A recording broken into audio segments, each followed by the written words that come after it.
Mesopotamia, मिस्र, चीन और इंडस वैली, ये नाम है उन इलाकों के जहां पहली बार सभ्यता का उदय हुआ।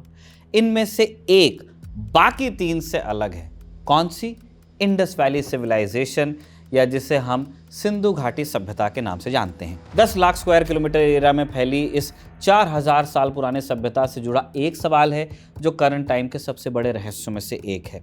सिंधु घाटी के लोग कैसे रहते थे, खाते क्या थे, उनके घरों की नालियां कैसी थीं, ये सब बातें खुदाई में मिले अवशेषों से पता चलती रही।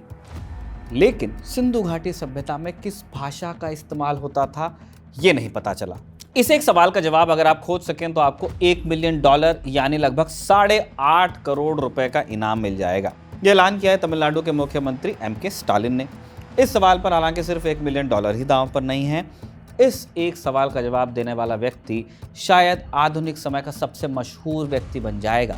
लेकिन उससे बड़ी बात यह है कि इस सवाल के जवाब से एक पुरानी बहस भी खत्म हो सकती है कि सिंधु घाटी सभ्यता किस भाषा की जननी है, संस्कृत या द्रविड़ भाषाओं की। भारत की मूल संस्कृति द्रविड़ ओरिजिन में है या वैदिक संस्कृति में? इन सवालों का जवाब छुपा है सिंधु घाटी सभ्यता की लिपि में, जिसे डिकोड करने की कोशिश लगभग 1 सदी से चल रही है। सिंधु घाटी की भाषा के बारे में अब तक हमें क्या पता है, इसे डिकोड करना इतना मुश्किल क्यों है, और कैसे किसी लिपि को डिकोड किया जाता है जो अब इस्तेमाल में नहीं, इन सारे सवालों के जवाब जानेंगे खबरगांव की इस पेशकश में। नमस्ते, मैं हूं निखिल और आप खबरगांव देख रहे हैं। शुरुआत पॉलिटिक्स के ही एक सवाल से करते हैं कि सिंधु घाटी सभ्यता का रिश्ता अगर द्रविड़ भाषाओं से एस्टैब्लिश हो गया तो इसके राजनीतिक निहितार्थ क्या होंगे। इस बात का महत्व स्टालिन अच्छे से जानते हैं, इसलिए उन्होंने हाल में इंडस वैली की स्क्रिप्ट डिकोड करने पर $1 मिलियन का इनाम भी रख दिया। दरअसल पिछले दिनों Tamil Nadu state department of archaeology की तरफ से एक स्टडी पब्लिश की गई जिसका नाम था Indus science and graffiti marks of Tamil Nadu. इस स्टडी में बताया गया कि दक्षिण भारत में पाए गए 90% ग्राफिटी मार्क्स यानी भित्ति चित्रों और इंडस वैली की खुदाई में मिले भित्ति चित्रों में काफी सिमिलैरिटी है। इस खोज के बाद इंडस वैली स्क्रिप्ट को लेकर नए सिरे से बहस शुरू हो गई।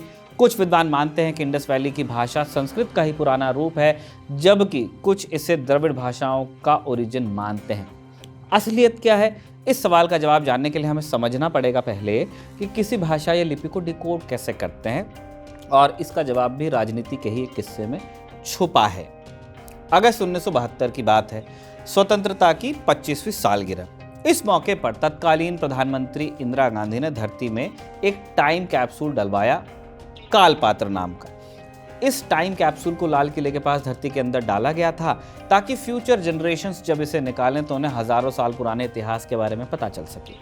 इंदिरा के टाइम कैप्सूल ने तब खूब राजनीतिक हलचल मचाई थी।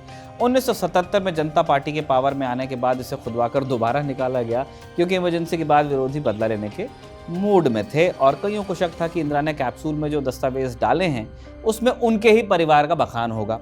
वॉशिंगटन पोस्ट की तब की एक रिपोर्ट बताती है कि दोबारा खुदाई करवाते वक्त इस कैप्सूल की निगरानी की चाक चौबंद व्यवस्था की गई थी, इस डर से कि कोई कांग्रेस समर्थक इसे न चुरा ले।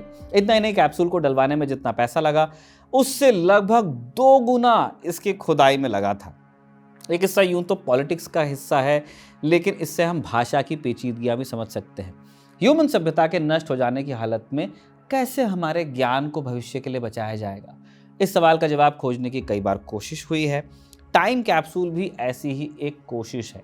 अपने ज्ञान को हम एक गड्ढे में छिपाएं और आने वाली नस्लें जब इसे निकालें खोद कर तो पढ़ें तो उन्हें हमारे बारे में पता चलेगा। ये एक तरीका है, लेकिन इस तरीके के साथ एक बड़ी दिक्कत भी है। दिक्कत ये कि टाइम कैप्सूल में भरी जानकारी को आप किस भाषा में रखेंगे ताकि आज से 1000 साल बाद के मनुष्य को वो समझ में आए। मान लीजिए आपने लिखा A फॉर एप्पल और ये हाथ लगा भविष्य में मानवों के हाथ में जिन्हें हमारी भाषा के बारे में पता नहीं है। ऐसे में उन्हें हम ये कैसे बताएंगे कि A की आवाज़ A जैसी होती है, एप्पल का मतलब क्या होता है, उनको ये कैसे समझ में आएगा। मान लीजिए मतलब हमने लिख भी दिया, तो वो जो मतलब लिखा है उसको वो कैसे रिसीव करेंगे, अर्थ का अर्थ क्या होगा। इस तरह ये अनंत श्रृंखला बन जाएगी जिसमें हर शब्द सिर्फ किसी दूसरे शब्द का अर्थ ही बन जाएगा। भाषा की ये मुसीबत जो भविष्य के साथ जुड़ी है वही इतिहास के साथ है जिसका भविष्य हम हैं। सिंधु घाटी सभ्यता की खुदाई में हमें 1000 से ज़्यादा लेख मिले हैं, लेकिन इनका मतलब क्या है यह हमें ठीक ठीक पता नहीं। तो क्या हजारों साल पुरानी भाषा को समझने का कोई तरीका होता ही नहीं है ऐसा। मिस्र में, मेसोपोटामिया में, चीन में इन सभ्यताओं की जो पुरानी लिपियां हैं उन्हें डिकोड किया जा चुका है to a greater degree of satisfaction, कि जिस अर्थ तक हम पहुंचे हैं वो ठीक है। किसी लिपि को डिकोड करने के 3 तरीके हो सकते हैं। पहला, किसी लिपि के पैटर्न को स्टडी करना। क्या ये अक्षरों वाली लिपि है जैसे कि देवनागरी, या लोगोग्राफिक है यानी ऐसी लिपि जिसमें हर अक्षर एक अलहदा मतलब रखता है। अंग्रेजी को आप ले लीजिए, इसमें 26 अक्षर हैं। इनमें से किसी एक अक्षर का कोई अपने आप में मतलब नहीं होता है। इन अक्षरों को जब आप जोड़ देंगे तो शब्द बन जाएंगे और वहाँ से एक मतलब पैदा होने लगेगा। जबकि चीनी भाषा में कुछ होता नहीं है अक्षर जैसा, हर प्रतीक का अपना अलग महत्व होता है। पैटर्न स्टडी कर आप ये भी जान सकते हैं कि कौन सा चिन्ह कितनी बार आ रहा है। वाक्य की शुरुआत में ज़्यादा आता है या अंत में आता है, पंक्चुएशन है या कंजंक्शन है। अगर कोई सिंबल बार बार आया है तो पता चलता है कि इस चिन्ह के विशेष अर्थ हो सकते हैं। मसलन प्राचीन मिस्र में क्लियोपेट्रा और टॉलमी का नाम महत्वपूर्ण था, तो मिस्र की लिपि में ऐसे नामों का प्रयोग बार बार हुआ। इसके अलावा शहरों के नाम भी बार बार इस्तेमाल होते ही हैं। लिपि को डिकोड करने का दूसरा तरीका है किसी कुंजी का मिल जाना। साल 1798 की बात है। नेपोलियन बोनापार्ट ने मिस्र पर हमला किया और इस अभियान के दौरान साल 1799 में एक बड़ी दिलचस्प घटना हुई। फ्रेंच सिपाही रोसेटा नाम के एक शहर में एक किले की कर रहे थे खुदाई। रोसेटा नाम का यह शहर नील नदी के डेल्टा में पड़ता था। रोसेटा में खुदाई के दौरान फ्रेंच सैनिकों को एक पत्थर मिला और यह था एक शिलालेख जिस पर कुछ निशान खुदे हुए थे। एक फ्रेंच ऑफिसर ने इसे देखा और देखते समझ गया कि उनके हाथ लगी है एक चाबी जिससे भाषा का एक हजारों साल पुराना ताला खोला जा सकता था। फ्रेंच सैनिकों को मिस्र में जो पत्थर मिला उसे आज हम रोजेटा स्टोन के नाम से जानते हैं। रोजेटा स्टोन में एक ही बात 3 भाषाओं में लिखी गई है और इनमें से एक भाषा पहले से पता थी, सो इनका आपस में मिलान कर मिस्र के चित्र लिपि को डिकोड कर लिया गया। लिपि को डिकोड करने का तीसरा तरीका है कि हम जानते हैं हर लिपि का संबंध होता है भाषा से।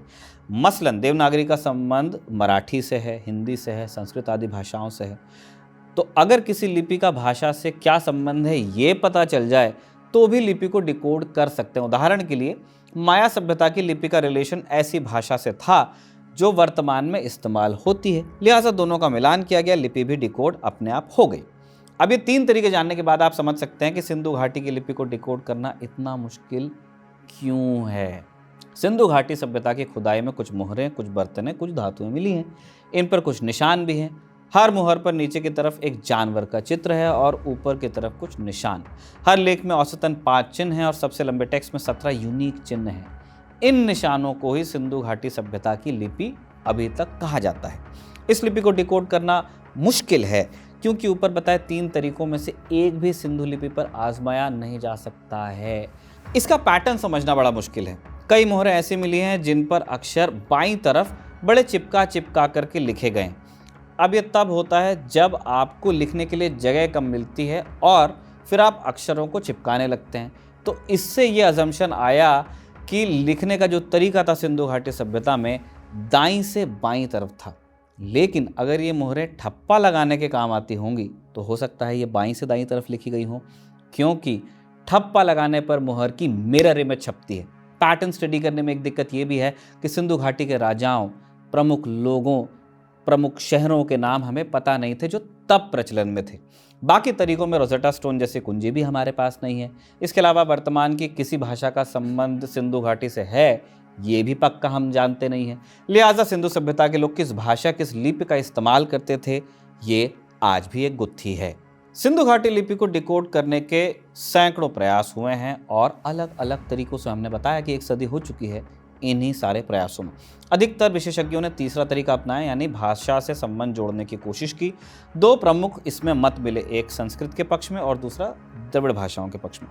पहले संस्कृत भाषा का पक्ष आपको बताते हैं। लोथल और बेट द्वारका जैसी महत्वपूर्ण साइट्स पर शोध कर चुके डॉक्टर एस आर राव ने अपनी किताब the decipherment of the Indus script में ब्राह्मी लिपि से सिंधु लिपि की तुलना की है। उनका तर्क है कि सिंधु लिपि और संस्कृत में नंबर्स के लिए एक जैसे चिन्ह हैं। एका, द्वि, त्रय, चतुष, दोनों भाषाओं में संख्या एक जैसी हैं। इस दावे के कई और मायने भी निकलते हैं। मसलन अगर संस्कृत का संबंध सिंधु घाटी लिपि से प्रूव हो जाता है तो आर्य वर्सेस मूल निवासी वाली बहस का निपटारा हो जाएगा, क्योंकि वो भी लोकल हो जाएंगे। SR राव मानते हैं कि संस्कृत और सिंधु लिपि का गहरा रिश्ता है, लेकिन इस दावे के विरोध में भी कई तर्क आपको मिल जाएंगे। मसलन संस्कृत इंडो यूरोपियन परिवार की भाषा है। इस संस्कृति में घोड़ों का काफी महत्व था। वैदिक काल में भी घोड़ों का इस्तेमाल हुआ करता था, लेकिन सिंधु घाटी की चित्र लिपि में घोड़े के निशान नहीं दिखते। संस्कृत के बाद दूसरा दावा हमने बताया द्रविड़ भाषाओं का। इंडोलॉजी के विशेषज्ञ ऑस्को परपोला की किताब डेसिफरिंग द इंडस स्क्रिप्ट 1994 में एक किताब आई थी। इसके मुताबिक सिंधु स्क्रिप्ट रिबस नाम के एक कॉन्सेप्ट पर काम करती हैं। रिबस यानी इस लिपि के चिन्ह एक जैसे साउंड करने वाले अलग अलग शब्दों, चीज़ों और एक्शंस को रिप्रेजेंट करते हैं। परपोला इंडस सील्स में मौजूद मछली के साइन का उदाहरण देते हैं। द्रविड़ भाषाओं में तारों के लिए मीन शब्द है। उनके अनुसार सिंधु लिपि में मछली का अर्थ तारे से भी हो सकता है, क्योंकि मीन का अर्थ मछली भी होता है। अब ये एक हाइपोथेसिस है। इसे बेस बनाकर परपोला का दावा है कि उन्होंने सिंधु लिपि में पुराने तमिल नाम खोजे हैं, मसलन ग्रहों के नाम, इरावतम, महादेवन और कई और विशेषज्ञ इस हाइपोथेसिस का करते हैं समर्थन।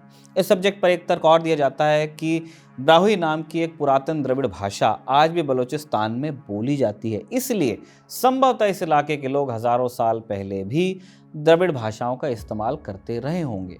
साल 2021 में नेचर मैगजीन में BA मुखोपाध्याय का एक रिसर्च पेपर छपा। इसमें सिंधु सभ्यता के पारस की खाड़ी और मेसोपोटामिया से ट्रेड रिलेशन को एनालाइज किया गया और भाषा को समझने की कोशिश की गई। लॉजिक ये है कि अगर दो देश ट्रेड करें तो चीज़ों के साथ नाम भी आएंगे या जाएंगे। मसलन भारत का योग विदेशों में भी योग ही होगा। ऐसे ही गोलगट्टम, लक्कड़बट्टम, धड़ाधड़ मार प्रतियोगिता, क्रिकेट के लिए हिंदी में यह टर्म इस्तेमाल हो सकता था, लेकिन हम तो क्रिकेट ही बोलते हैं ना। क्यों? क्योंकि क्रिकेट ईजी शब्द है। वहाँ वो क्रिकेट बोलते हैं, हम खेलते हैं तो हम भी क्रिकेट बोल देते हैं। ऐसे ही ईसा से 2500 साल पहले हाथी दांत का व्यापार होता था। मेसोपोटामिया में हाथी के लिए पिरु शब्द का इस्तेमाल होता था, जो द्रविड़ भाषाओं के पिलु, पल्ल, पेल्ला या पल्लव शब्दों से मिलता है। इस एनालिसिस के आधार पर यह पेपर कहता है कि द्रविड़ भाषाओं से सिंधु लिपि का संबंध हो सकता है। अब ये सब तर्क भी हाइपोथेसिस ही हैं। सिंधु लिपि कौन सी भाषा है? करोड़ों रुपए का इनाम इस सवाल का अभी भी इंतजार कर रहा है। यह सवाल कभी सुलझ पाएगा, ये अभी पक्का नहीं बताया जा सकता, क्योंकि विशेषज्ञों का एक तबका है जो मानता है कि सिंधु घाटी के निशान लिपि में नहीं हैं। BA मुखोपाध्याय के humanities and social sciences communication में छपे 2023 के एक रिसर्च पेपर के मुताबिक हो सकता है कि सिंधु घाटी की मोहरें बस मोहरें ही हों। इन्हें निशानदेही या ठप्पा लगाने के लिए इस्तेमाल किया जाता हो। मसलन जैसे धोबी अपने हिस्सों के कपड़ों पर निशान लगाता है, लेकिन उससे आप लैंग्वेज तो कहोगे नहीं। इसी तरह टैक्स कलेक्शन, ट्रेड वगैरह के लिए भी मोहर इस्तेमाल हो सकती है, जिससे आप लैंग्वेज नहीं कह पाओगे। इतिहासकार स्टीव फॉमर का भी मानना है कि सिंधु घाटी के चिन्ह भाषा के चिन्ह नहीं हैं। फॉमर कहते हैं कि ये सिर्फ सिंबल्स हैं जिनका इस्तेमाल कुछ चीज़ों को दर्शाने के लिए किया जाता होगा। फॉमर के अलावा भाषाविद रिचर्ड स्प्रोट, इंडोलॉजिस्ट माइकल विस्टल भी यही मानते हैं कि सिंधु लिपि असलियत में लिपि ही नहीं है। तमाम थेरीज, हाइपोथेसिस और एनालिसिस सिंधु घाटी को लेकर अलग अलग बात कहते हैं। हो सकता है कि किसी दिन ये लिपि डिकोड हो जाए, या शायद पता चले कि कोई लिपि है ही नहीं। उत्तर चाहे जो निकले, सिंधु घाटी में सिंबल्स मौजूद थे, और सिंबल्स थे तो उनका कोई ना कोई मतलब भी था। एक उन्नत सभ्यता जो सीवर सिस्टम बना सकती थी, अनाज का भंडारण कर सकती थी, टाउन एंड कंट्री प्लानिंग कर सकती थी, आपस में किसी न किसी तरीके से तो कम्युनिकेट करती होगी। कैसे? इस सवाल का जवाब जब तक नहीं मिलेगा, ये सवाल बना रहेगा। बहरहाल इसी के साथ हम इस वीडियो को कंक्लूड करते हैं। इस शानदार वीडियो को आपके लिए तैयार किया था हमारे साथी कमल ने। हमने इसे आपके सामने प्रेजेंट कर दिया। अभिषेक ने इसे रिकॉर्ड किया और उनकी मदद आदित्य ने की। आप देखते रहिए खबरगांव।